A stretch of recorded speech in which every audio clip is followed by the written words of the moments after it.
When you think about government, what comes to mind? Probably some kind of boring org chart with lots of boxes and lines, right? But the reality is so much more exciting. It's a dynamic, high-stakes balancing act. So today, we're going to explore the three fundamental parts of government, not as separate boxes, but as one interconnected system designed to keep power from getting out of control. I mean, this is the fundamental puzzle of it all, isn't it? You need a government that's strong enough to keep things running, to provide for people, but you absolutely have to stop that same government from becoming a tyranny. It's the central problem that modern democracies are trying to solve. So, what's the solution? The answer, at least in theory, is to split the power into these three pillars. And the best way to think about it is like a sport. The legislature, they're the ones who make the rules of the game. Then you've got the executive. They're the team on the field, the ones actually applying those rules. And finally, you have the judiciary. They are the referee, right? They interpret the rules and make sure everyone's playing fair. Getting this simple breakdown is the key to understanding the whole thing. All right, let's start with the rulemakers. The legislature, whether you call it a parliament or a congress, is supposed to be the voice of the people.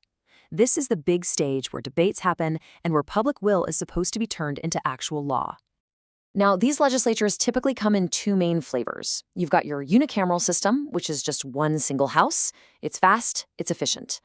But then you have the bicameral system with two houses, which is way more common in larger countries.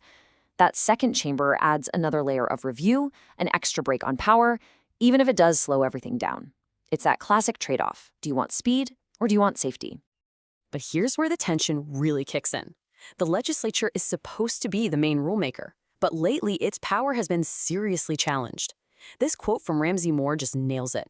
He basically says that in many systems, a powerful executive cabinet is calling all the shots, and the legislature is just there to either rubber stamp their decisions or kind of ineffectually criticize them. This leads to a massive question. Who's really in charge here? And that question leads us right to the executive branch. In our modern world, this has really become the center of political power. If the government's a machine, this is the engine room. They take the laws that the legislature passes and actually make them happen in the real world. Now, it's super important to understand that not all executives are the same.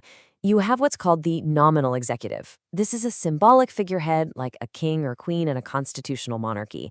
The political writer Walter Bagehot brilliantly called this the dignified part of government. It's all about ceremony. But the real power lies with the real executive, the president or prime minister. That's what Bagehot called the efficient part. They're the ones actually running the show. And today, that efficient part is more powerful than ever before. Our world is just so complex, and crises demand such quick action that there's been this huge shift of power. The executive now often sets the entire policy agenda, controls the national budget, and has massive sway over the very laws it's supposed to just apply.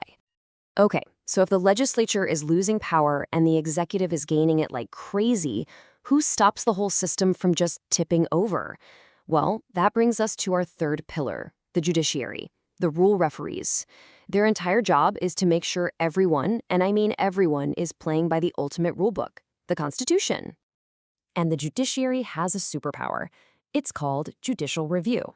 This is the incredible authority of the courts to look at any law or any government action and say, nope, that violates the Constitution, it's null and void. It is, without a doubt, the ultimate check on the power of the other two branches. And the crazy thing is, this power wasn't just handed to them. In the United States, it was actually asserted by the Supreme Court itself in the game-changing 1803 case of Marbury versus Madison. The court basically declared that it was their job to be the final interpreter of the Constitution, a move that has shaped how courts work all over the globe. So we have these three powerful branches, each with its own job and, let's be real, a natural desire to expand its own influence. This is where the whole story comes together. That constant tension, that rivalry. It's not a flaw in the system. It is the system. That's the whole idea behind checks and balances. The way it works is that each branch has specific tools to limit the others. For instance, the legislature can impeach the executive, but the executive can veto the legislature's laws. Then, the judiciary can declare those laws unconstitutional, but the judges on that court were appointed by the executive and confirmed by the legislature. See? It's this deliberate, constant push and pull that keeps any single branch from ever getting total control. So, why should you care about all this abstract stuff? It's simple. This whole balancing act, this built-in friction, is there for one fundamental reason: to protect your freedom. It exists to stop power from becoming concentrated in too few hands and to guard your rights from an overreaching government. It's the very heart of the rule of law. Which leaves us with a huge final question for our time. This system was designed to be slow, to be deliberate. But we live in a world of 24/7 news, global crises that need instant action, and deep, deep political division. So is this balancing act still the right answer? Or has it become a roadblock, too slow and clunky for the challenges of the modern world? That's the test these three organs of government are facing every single day.